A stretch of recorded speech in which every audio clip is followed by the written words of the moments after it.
Akala ko dati, ang pinakamasakit na betrayal ay galing lang sa mga taong pinili mong mahalin. Pero mali pala ako. Mas masakit kapag ang nanakit ay yung taong inakala mong magiging sandigan sa pagtanda. Ang taong pinalaki, inaruga at minahal mo na parang tunay na dugot laman. Ito ang kwento ng tiyahin kong muntik nang mamatay sa gutom. Hindi dahil sa kahirapan, kundi dahil sa kalupitan ng sarili niyang inampon. Magandang araw sa inyo. Ako po si Carmel. Hindi ko kailanman inakala na mangyayari ito kay Tita Rosario, ang nag-iisang kamag-anak na hindi ako pinabayaan noong bata pa ako. Siya ang nagpaaral sa akin noong wala na akong malapitan. Siya ang nag-alaga, nagpakain at nagtanggol sa akin sa mundong parang walang pakialam sa mga batang katulad ko noon. Kaya siguro mas masakit sa dibdib ang lahat nang makita ko kung paano siyang unti-unting pinatay ng sarili niyang tahanan. Matagal na kaming hindi nagkikita ni Tita Rosario. Nasa Calamba, Laguna ang trabaho ko habang siya naman ay naiwan sa lumang bahay namin sa Bulacan.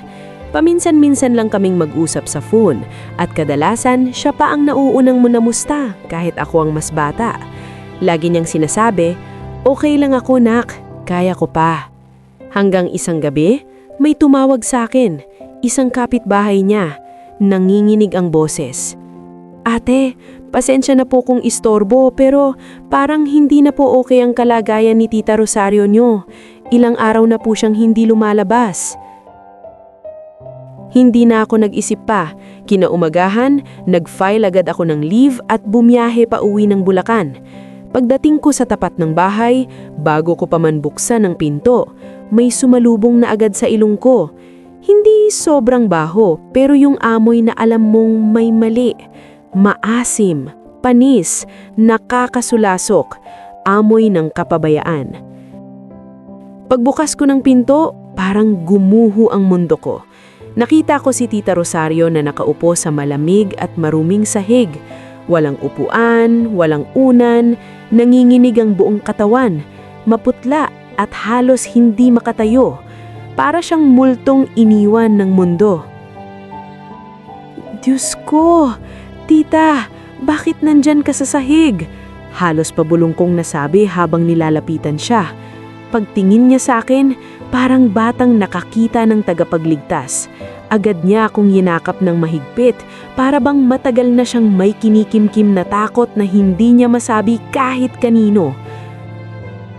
"Pamangkin!" Nanginginig ang bulong niya. Doon ko na napansin ang plato sa harap niya at halos masuka ko.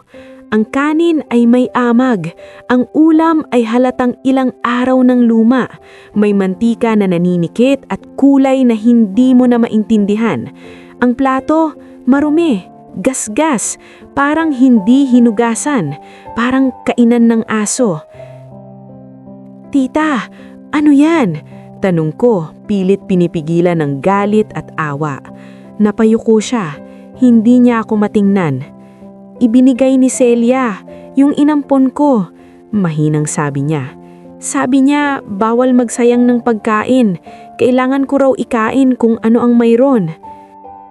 Parang may humigpit sa dibdib ko. Kinuha ko ang plato at inamoy. Panis, walang duda. "Tita, bakit mo kinakain to? Hindi na to pagkain ng tao." Tumulo ang luha niya. "Wala akong choice, nak. Ayokong magalit si Celia. Baka palayasin niya ako. Matanda na ako. Saan pa ako pupunta? Sino pang mag-aalaga sa akin?" Doon na ako tuluyang bumigay. Hindi ko na napigilan ng luha. Ang babaeng nagpakain sa akin noon ng malinis, kahit minsan ay asin at kanin lang, ngayon pinapakain ng tira-tira. Huminga ako ng malalim. Nagdasal sa isip ko. Kailangan kong maging kalmado, kahit gusto ko ng manakit. Diretso akong kumatok kay Celia sa kwarto. Pagbukas niya ng pinto, agad bumungad ang iritang mukha niya. "Ano ba? Natutulog ang tao! Ang ingay-ingay mo!" Sigaw niya. "Bakit mo pinapakain ng panis ang tiyahin ko?" Diretso kong tanong. Imbes na matakot, nagtaas pa siya ng boses. Hindi ko naman siya pinipilit. Siya ang nagsabing okay lang sa kanya. Ako na nga tong nagpapakain at nag-aalaga. Ako pa ang masama. Parang may pumutok sa ulo ko. Hindi mo siya inaalagaan. Pinapakain mong hayop. Pinapakain mong panis at tira-tira. Nagkasagutan kami hanggang sa hindi ko na napigilan ang sarili ko. Sa sobrang galit at sakit nararamdaman ko, nasuntok ko siya sa muka. Hindi ako proud doon. Pero sa oras na yon, hindi ko na siya nakita bilang tao, kundi bilang isang abusibong nilalang na nananamantala sa kahinaan ng isang matanda. Hindi ko na siya pinakinggan. Hindi niya deserve ang paliwanag. Hindi mo kailangan maging kadugo para maging tao. Pero sa mga ginawa niya, hindi siya umasta bilang isa. Bumalik ako kay Tita Rosario.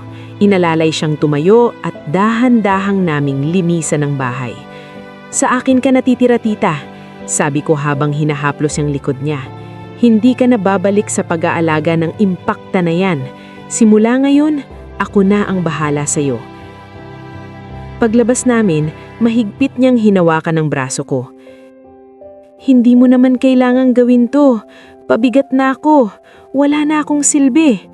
Tiningnan ko siya sa mata. Noong bata pa ako, hindi mo ako iniwan. Kahit walang-wala ka, pinili mo akong mahalin. Pamilya tayo, tita, at hindi kita hahayaang apihin ng kahit sino. Umiyak siya ng todo at yanakap ako. Salamat. Tama ang pagpapalaki namin sa'yo, hikbi niya. Mula noon, sa akin na tumira si Tita Rosario. Dinala ko siya sa doktor, inalagaan, pinakain ng maayos. Ibinigay ko sa kanya ang dignidad na matagal nang ipinagkait sa kanya. At si Celia, pinalayas siya ni Tita Rosario sa bahay. Wala na akong balita at wala na rin akong pakialam. Ang taong walang utang na loob ay hindi deserve ng spasyo sa puso ko. Ang mahalaga, nailigtas ko ang tiyahin ko mula sa taong inakala niyang magiging anak pero naging bangungot pala.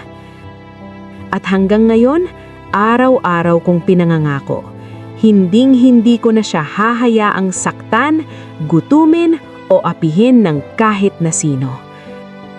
Maraming salamat, Ate Cor, sa pagbibigay ng boses ng kwento ko.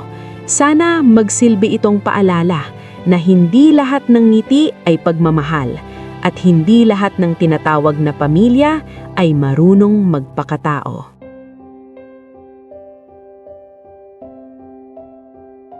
Hindi lahat ng tao may lakas ng loob na harapin ang katotohanan, lalo na kapag ang kalaban ay isang taong itinuturing na pamilya. At mas lalong hindi lahat kayang ipaglaban ng isang matanda na tahimik lang na inaabuso dahil sa takot, kahinaan at pagmamahal pa rin sa taong nananakit sa kanya. Ang kwento mo ay hindi lang basta confession. Isa itong malupit na salamin ng realidad na minsan ang pinakamaddelikadong lugar para sa isang matanda ay hindi sa kalsada kundi sa sarili niyang tahanan. At ang pinakamasakit, ang nananakit ay yung taong tinuring niyang anak. Hindi lahat ng inaalagaan ay tunay na inaalagaan. Maraming abusong nangyayari hindi dahil sa pisikal na pananakit, kundi dahil sa neglect, emotional manipulation at takot. Si Tita Rosario ay hindi binubugbog araw-araw, pero unti-unti siyang pinapatay. Sa gutom, sa hiya, sa takot at sa paniniwalang wala na siyang karapatang humingi ng mas maayos na trato dahil pabigat na siya. Ito ang isang malaking paalala sa lahat. Kapag ang isang tao ay pinakakain ng panis, pinapaupo sa sahig, tinatanggalan ng dignidad, abuso na yon, kahit walang pasa, kahit walang sigaw. Ang katahimikan ng matatanda ay hindi ibig sabihin na okay sila. Maraming matatanda ang hindi nagsasalita kahit nahihirapan na sila. Bakit? Takot silang mapalayas, takot silang maging pabigat, takot silang mawala ng nag-aalaga, at minsan mas pinipili nilang magtiis kesa mapag-initan. Kaya kung may lola, lolo, tita o tiyuhin kayo na laging sinasabing okay lang ako kahit halatang hindi na, pakinggan nyo ang pagitan ng mga salita. Minsan ang okay lang ako ay nangangahulugang pagod na ako pero wala akong choice. Hindi utang na loob ang dahilan para abusuhin. Cecilia ay malinaw na halimbawa ng taong ginamit ang konsepto ng ako ang nag-aalaga para gawing lisensya ang pang-aabuso. Ang totoo, walang kahit anong alaga ang nagbibigay ng karapatan para tratuhin ng isang tao na parang hayop. Kung may nagsasabi sa inyo ng, buti nga pinakakain ko pa siya. Matanda na siya, arte lang yan. Wala namang reklamo yan. Red flag yan. Ang tunay na nagmamahal hindi nanunumbat, hindi nananakot, hindi nananamantala. Sa galit mo, tao ka pa rin, pero matuto ring mag-ingat. Kailangan kong maging honest dito, Carmel. Naiintindihan ko kung bakit mo nasuntok si Cecilia. Tao ka, nasaktan ka, na-trigger ka. May nakita kang mali na hindi mo kayang palampasin. Pero bilang payo, sa susunod piliin mo pa rin ang hustisya kaysa sa karahasan.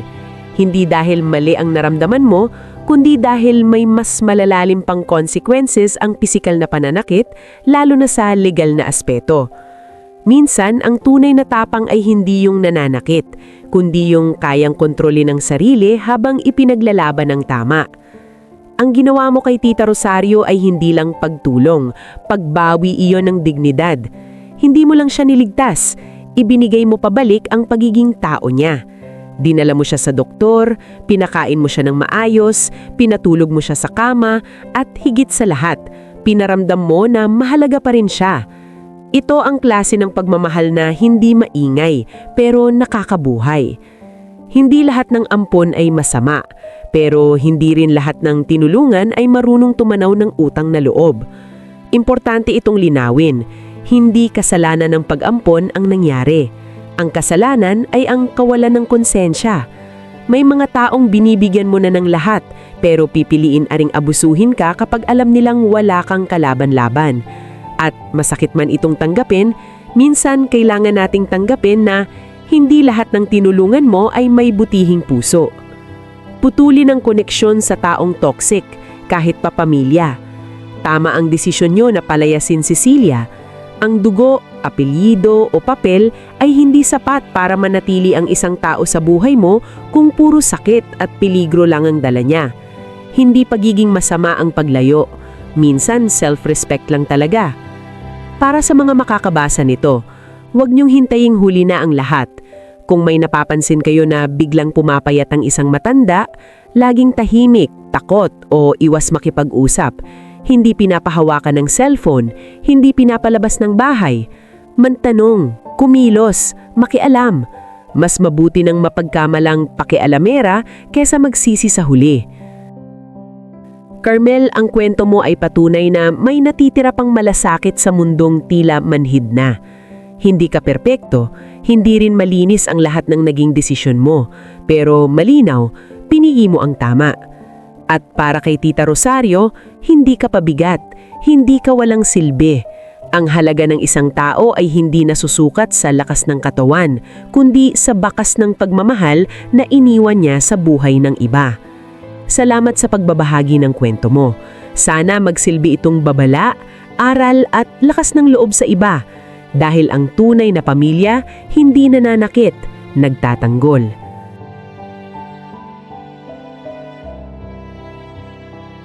Maraming salamat sa pakikinig ng kwento ngayon. Kung may reaction or suggestion kayo ay pwede niyong i-comment sa ibaba at promise na babasahin namin yan. Kung gusto mo pang makinig ng mga kwentong kapupulutan ng aral at inspirasyon, huwag kalimutang mag-like, mag-subscribe at i-click ang notification bell para lagi kang updated.